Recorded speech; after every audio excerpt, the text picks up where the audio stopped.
大家好，我是珍妮，欢迎您来到我的频道。今天我分享一道根据经典粤菜改良而来的蜜汁叉烧肉。这道美食制作简单，色泽鲜明，鲜嫩多汁，香味四溢。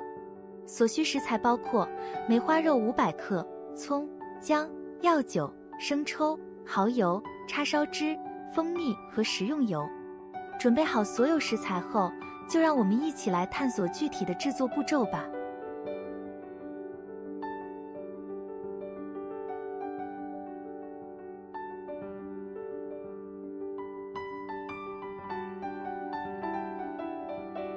将梅花肉洗净，首先从中间切成2半，再将每块肉用刀自中间横向片开，厚度约为1.5厘米，这样总共得到4片，刚好可以一锅容纳。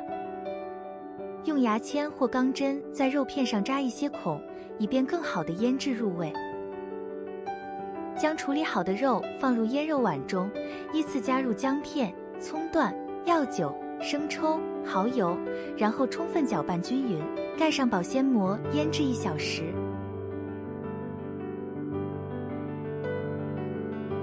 在平底煎锅内倒入适量食用油，小火开始加热。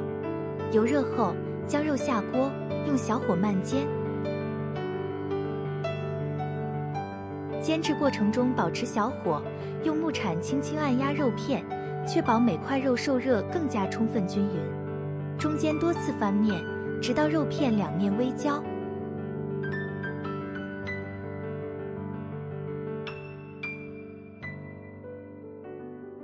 随后倒入半袋叉烧汁，约50克，再加入适量清水，使肉片淹没一半。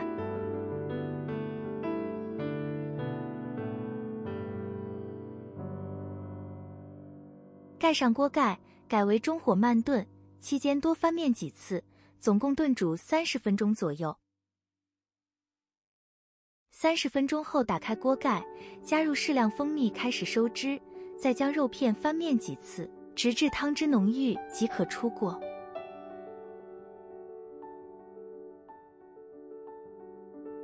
待肉冷却后切片摆盘，可搭配一些薄荷叶点缀，今天的美食就做好了。这道经典粤菜改良而来的蜜汁叉烧肉，色泽红润，鲜嫩多汁，香甜味美，口感极佳，是老少皆宜的家常美食。感谢您看到节目最后，如果您有什么建议，可以在视频下面留言，也希望您能订阅我的频道，期待与您在下一期节目再见，拜拜。